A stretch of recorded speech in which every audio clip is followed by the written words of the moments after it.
All right, I told you last time that how to do stuff with D flip-flops, but I promised you this time I would tell you how to build one. So I've got one here. You can see it's got its D input, its clock input, and its Q output. Let's find out what's inside the box. It's a bit sticky. Tell you what. Let's get this open.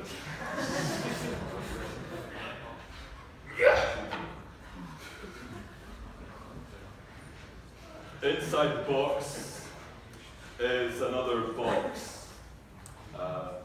You can see that there's some extra controlling logic. You can see the D input is being sent into this J input and then negated into this K input, and the clock is being fed in here. But we're not really much the wiser, are we? We're going to have to get inside that box. Oh well.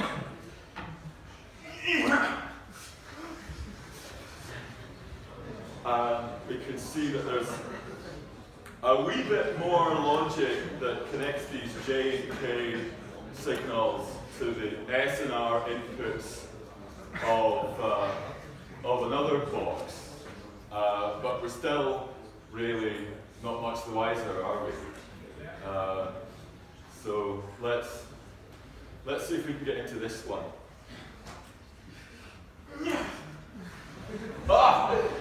We finally got a big mess of gates, so we might at least recognize them individually. But broken our way in. I'm glad the thought police arrived after that incident was over. And so we've got this is a D flip-flop built in stages, built from a JK flip-flop, built from an SR flip-flop, and inside we've got the whole of an SR flip-flop. But as you can see, it's quite big and complicated, and but it's got some sort of repeated aspects. So you better take it apart and figure out what's going on, and then put it back together again. So this is what's inside the SR flip-flop, and I've cut it into pieces so we can look at it more carefully. So in the SR flip-flop, S stands for set and R stands for reset. And it's got two components which are pretty similar. One is called the boss and the other is called the worker. In the literature you'll find that the terminology used is based on colonialism and the mistreatment of people of other races. I will not use that terminology. Let's, in particular, this component with the sort of weird loopy wiring is something we need to understand before we can put the whole picture together. So let's dig down again and just look at one of these things, which I've built from acetate for you. So this is what's called an unclocked SR flip-flop, and it's made from two NOR gates that have been wired together in a kind of looping pattern. So the output of each of the two NOR gates is fed back as an input to the other one. And but the spare inputs of the NOR gates are our set and reset signal, and the Q output is the bottom one, the one that comes from this NOR gate. And the thing to remember about NOR gates is that if either input is 1, the NOR gate gives out a 0. So if either input is high, that pushes the NOR gate low. So, for example, here, this NOR gate here with the S is currently receiving 2 zeros, so it's giving out a 1. We're currently sending in a 1 on the reset line, but also there's a 1 coming in from the top NOR gate to the bottom. So the bottom NOR gate is low, it's at 0. And that 0 is being fed to the top NOR gate in a loop. But you can see, it's stable. Both NOR gates are getting a steady signal. This one's getting 2 zeros and giving out a 1. This one's getting 2 ones and giving out a 0. Yeah? So that's just from what we know about NOR gates. As long as we keep pumping in a 0 here and a 1 here, it's going to stay like this. Okay? So you can see, in particular, when we're sending the reset signal is always going to drive the bottom NOR gate low. So we're always going to get a 0 out here. And that's good news. That's what reset means in this context. Reset means put to 0. Okay? Now, what would happen if we switched that 1 coming in, on the R line? What if we switched that off and put it to 0? Let's see. Well, you can see that the bottom NOR gate is still getting a 1 from the other. So it's still going to be low. And it's still going to send its 0 to the top NOR gate, which is still getting a 0 also from its set line. So it's still going to get 2 zeros and give out a 1. So the situation is still stable. Everybody happy with that? So when we switched the reset line from 1 down to 0, nothing changed in terms of the output. Yeah? Is that fine? Okay, now let's see what happens if we switch the set line on. By the miracle of animation, something happens. Now the set line being 1 drives the top NOR gate low, meaning now the bottom NOR gate is getting 2 zeros, so it goes high. That means that we now get a 1 coming from the output. So that's to say, this sending a 1 in on set and a 0 in on reset will cause the flip-flop to set. It's now producing a 1 output.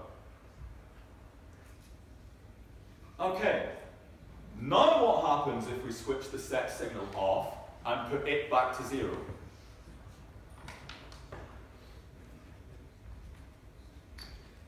Well, the 1 coming from the lower NOR gate is still enough to keep the upper NOR gate low. And correspondingly, we've got 0 and 0 coming into the lower NOR gate, so it stays high. So again, when we go back to 0 and 0 on the inputs, nothing changes. The situation was different from last time, but still, things stay as they were, even though they're not the way. Yeah. So after we send set, going back to 0, 0, we're in a different situation, but it's still staying in that situation. So what we've got is a very crafty little device where when we send it 1 on the set line and 0 on the reset line, it definitely sets. When we send it 1 on the reset line and 0 on the set line, it definitely resets. But when we send it 2 zeros, when we send it neither the set instruction nor the reset instruction, it stays the way it was last told to be. It remembers its last instruction. And that's the key to making a memory, is that you can tell it to set, you can tell it to reset, but when you stop telling it to do either, it just keeps doing what it was doing last. For as long as you leave it alone, for as long as you keep sending in 2 zeros, it will keep on doing what it was doing before. So this looping process is what gives you the effect of having a memory. Okay, so if anyone's got the slightest bit of criminal inclination, there's a question they're itching to ask. Yes? What happens when you say 2 ones? Yes, when you say set and reset at the same time, what happens? Well, this happens. Both NOR gates have a 1 coming in, so they both go low. Okay, so far so predictable. But then the question is, what happens if we suddenly switch both of these inputs off so that we're back to all zeros coming in? We would have zeros coming in on all 4 of the NOR gate, both of these inputs and both of those inputs. If we suddenly switched these 2 1s back to 2 zeros, what would happen? Well, whichever NOR gate reacted quickly enough, the quicker of the 2, seeing its 2 zeros, would give out a 1. And immediately switch the other one off. But it's impossible to tell which would win. So this is one source of unpredictable behavior in hardware circuits when we've got these loops. So if you switch this to 2 1s, we get a 0 output on this line, on the Q line, and also a 0 here. And then that's not the problem. The problem is what happens when you switch both of those 1s off. You essentially, the flip-flop goes into a random state that you can't predict.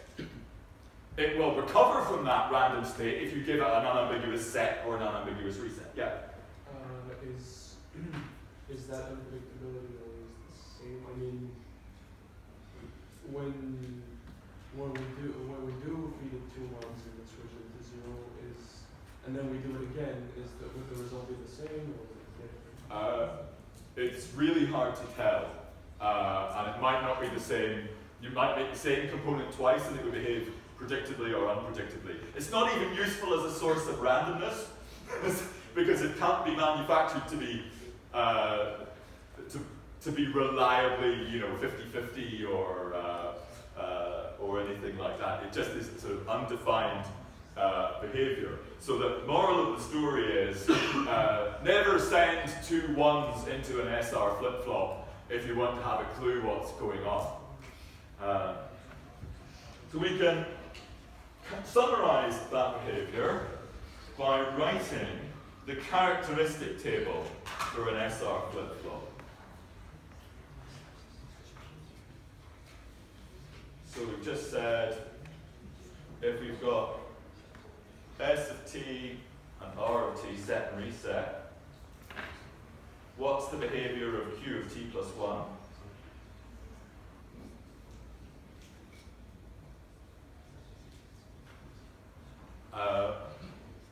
We've just said that if you send in, well, okay, hang on a minute, I haven't really got clocking yet. I'm jumping the gun. I'll do that in a moment. Let me put the pieces back together.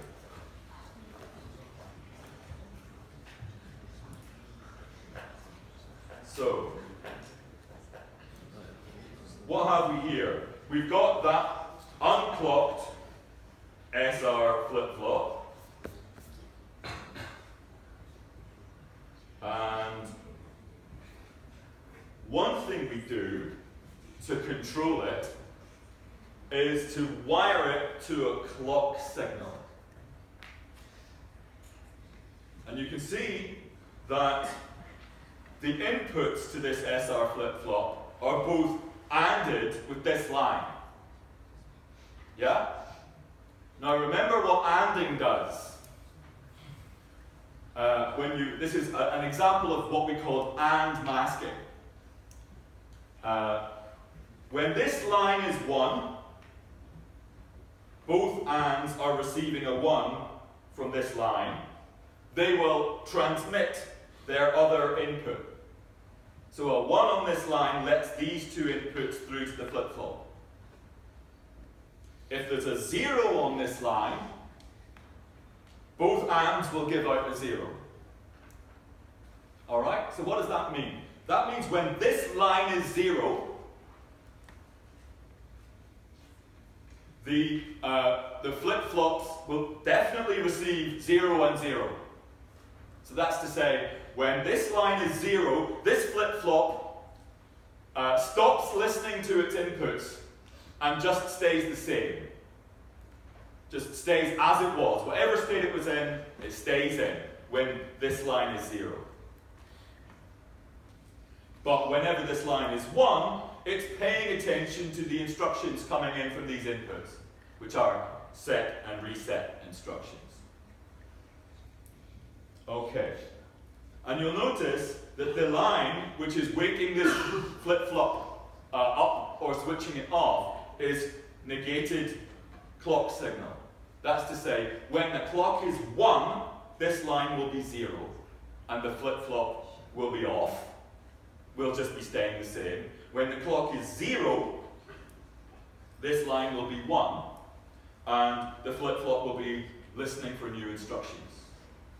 Okay, but where does it get those instructions from? It gets them from here, from another flip-flop.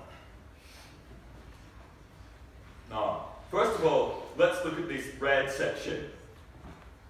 You can see that one signal coming out of the boss flip-flop is being sent, negated into reset, and not negated into set. So that's good news as far as we're concerned. You can see that the worker flip-flop gets either a definite set signal or a definite reset signal, according to what the boss flip-flop wants. If the boss flip-flop is outputting 1, the worker is being told to set. If the boss flip-flop outputs a 0, the worker flip-flop is being told to reset for as long as the clock is allowing the worker to listen to the boss. Okay? And now you can see that the boss is just the same as the worker, except the boss is closed, is controlled by the other side, the other polarity of the clock, and instead of the worker listening to the boss is listening to the inputs. Okay, so what happens? When the clock is 0, the boss flip-flop is not listening. It's getting 2 zeros on its set and reset line. It's sticking with the way it was. Everybody happy with that? Right, when the clock is 0, the boss is not listening. And it is continuing to tell the worker what to do. The worker, because its control signal is 1, is listening to the boss. So while the worker is listening to the boss is not changing what it's doing. Okay? Now what happens when the clock goes to 1? When the clock goes to 1, the worker stops listening to the boss, but the boss starts listening to the input. So when the clock goes from 0 up to 1, the worker is pushing out the old output, but the boss is listening to the new input. And when the clock moves down from 1 to 0, the boss has made a decision about the boss is no longer listening to the input, but is now telling the worker what to do, and the worker is paying attention.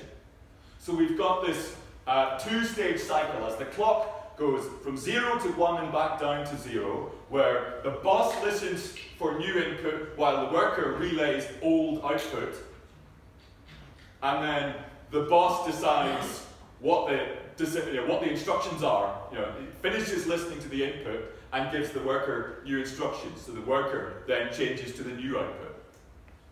So that's the way it goes. The clock then is, so this is, instead of changing between setting and resetting in real time, like the unclocked flip-flop, the clock is controlling when the decisions get made. So, once again, when the clock moves from 0 to 1, the boss listens to the input, the new input, the worker keeps relaying the old output. When the clock drops from 1 to 0, the boss stops listening to the input, but gives the worker the new output. So that's how you make a circuit that has that time-controlled behavior working according to the clock signal. Okay, so let's summarize. Oh, by the way, I don't expect you to be able to reproduce this picture. I'm just trying to convince you, at least momentarily, that in terms of the devices we already know about, it's possible to make one of these things. Because I don't want to break the journey all the way from transistors up to actual computers. So I thought I would fill in this step on the journey. I expect you to understand what flip-flops do in terms of how they step through time. So let's summarize that for a clocked SR flip-flop. If we send in the two 0 signals, we are telling the SR flip-flop to remain as it was. That's to say, Q of t plus 1 will be the same as Q of t. This is a characteristic table.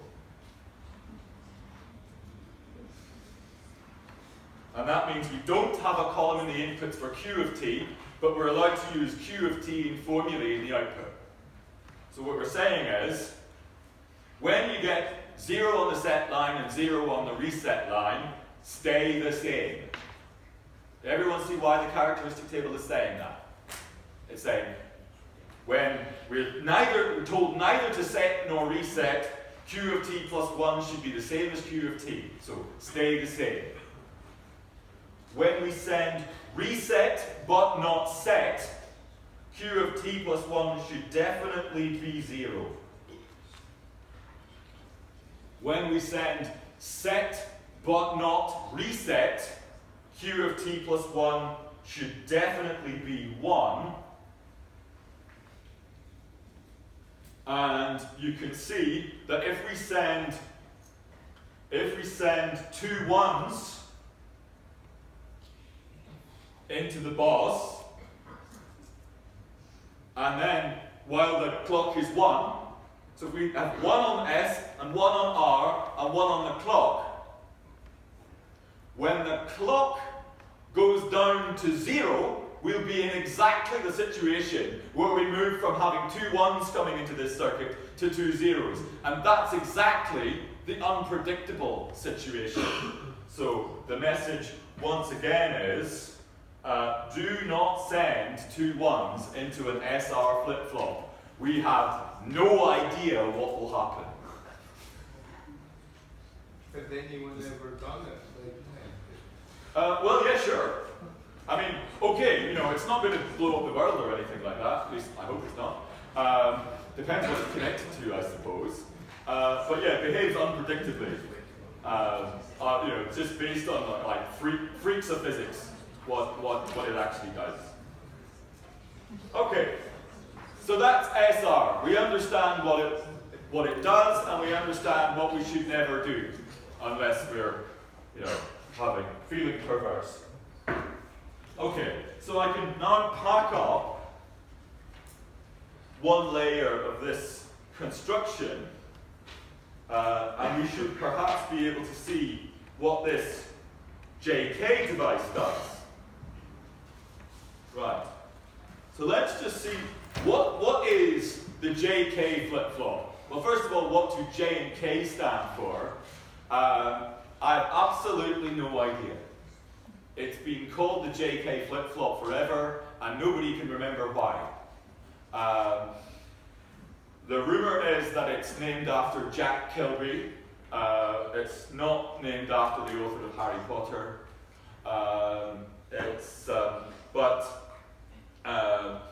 there's, you know, we don't know.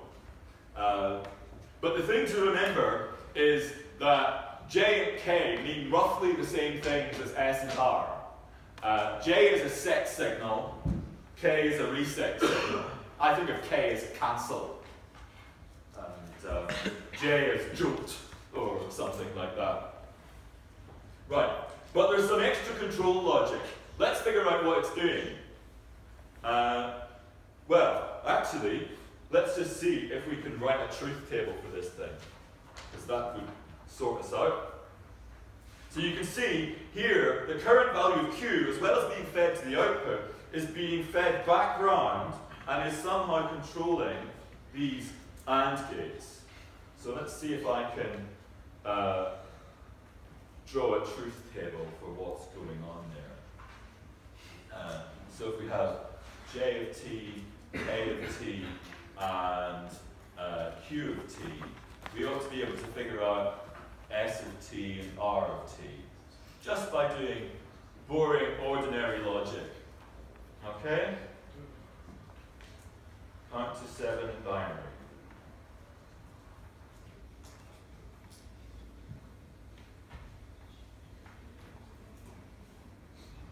Okay, so remember this line here is Q. So what happens if Q is well, let's say if J is 0 and K is 0, we're getting 2 zeros into those ANDs. So we can definitely see that we're sending 0 and 0 into S and R. If J is 0, then S is definitely 0. But what about what happens to R when J is 0? Oh, and K is 1. If K is 1, then we're going to get exactly the Q signal coming into R. Everybody see why that's the case? If K is 1, this AND will just be listening. We'll be listening to this line which is coming from Q. Okay, if J is 1, then S will be listening to not Q.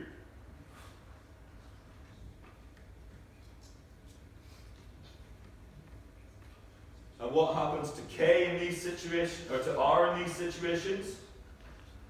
Well, if K is 0, R is definitely 0. And if K is 1, R is Q.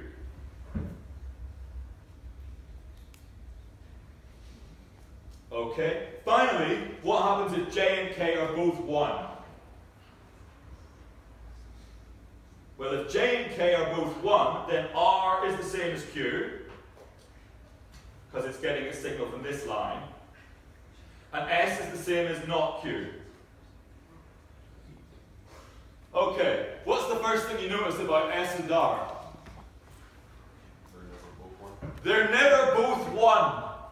So one of the things that this logic is doing very carefully is making sure that we never, even by accident, send in the meaningless signals.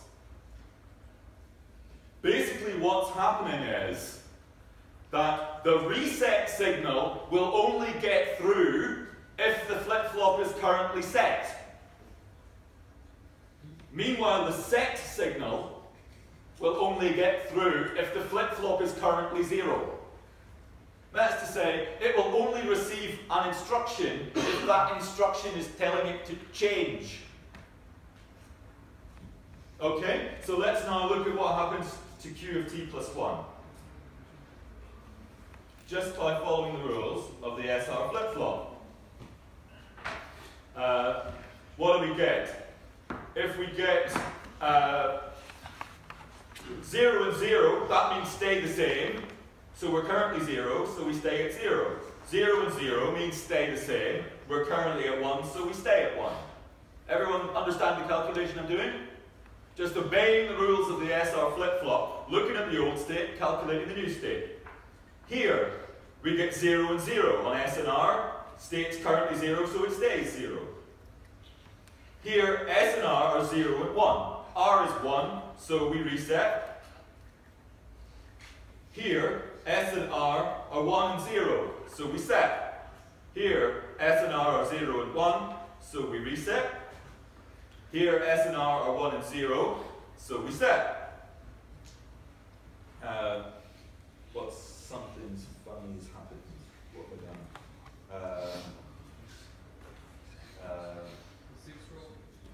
done? Yeah, the 6th row is wrong. What have I got wrong?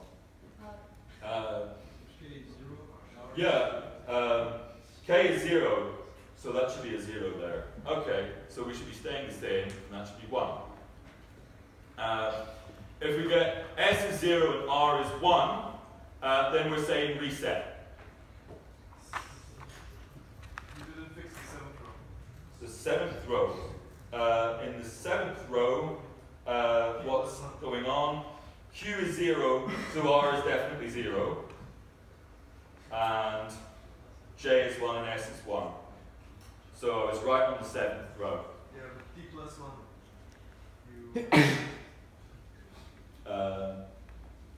Well, Q of T plus 1, when the instructions are 1 and 0, Q of T plus 1 becomes 1.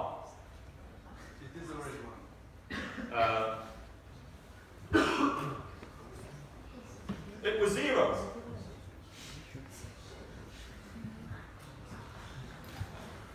What's your point?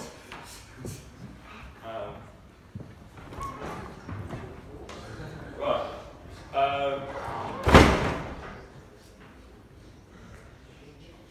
Okay. Yeah. If I've messed it up, I'll fix it later. It looks good to me. Let's figure out what this does by constructing a characteristic table, and that will definitely show if we've messed it up, if I've messed it up. So again, we remove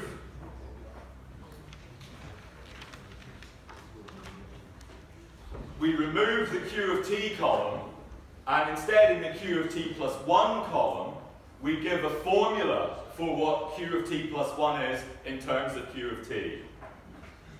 So we do that by looking at 2 lines of the truth table at a time. When J and K are both 0, we are moving from here to here. What's the flip-flop doing?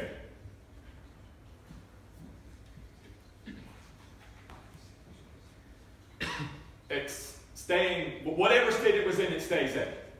Yeah? If it's in 0, it goes to 0. If it's in 1, it goes to 1. Yeah? So we can just say, Q, in this situation, Q of T plus 1 is the same as Q of T. Okay? When J is 0 and K is 1, we go from this situation to this situation. Right? That's to say, whichever state we were in, we are always 0. So we get a 0 here. That's the formula that describes the new situation. Right? Both zeros. When J is 1 and K is 0, whatever situation we were in before, we end up with 2 1s. So that's to say, sending the set signal but not the reset signal definitely sets the flip-flop. But what's new is what happens if we send both 1s. Remember, that was trouble for SR. Not QT. Exactly. The only other thing that would sensibly happen does happen. Remember, the logic basically says, whichever, I'm seeing, the logic that's coming in says, only listen to a signal that is telling you to change. So if you send in 2 1s, that means you're giving it orders on one line to stay the same and on the other line to change, whichever way around you currently are. And it will listen to the instruction to change. So we get these 4 behaviors, instead of the 3 we had before: stay the same, reset, set, and toggle. Okay? Get to the end of making D, so that's JK. You can see here that D, if I zoom out, why is it not letting me zoom out? Well, that's fine. You can see that D is connected to J, and its negation is connected to K. So when D is 1, what signal will we send? We'll send 1 and 0, and that means set. And when D is 0, what signal will we send? Reset. So that's to say, whatever D is, if D is 1, we tell Q of t plus 1 to be 1. When D is 0, we tell Q of t plus 1 to be 0. So D is being interpreted as either set if D is 1 or reset if D is 0. And that is the correct behavior for a D flip-flop. Okay, so from this stuff, what you need to take away,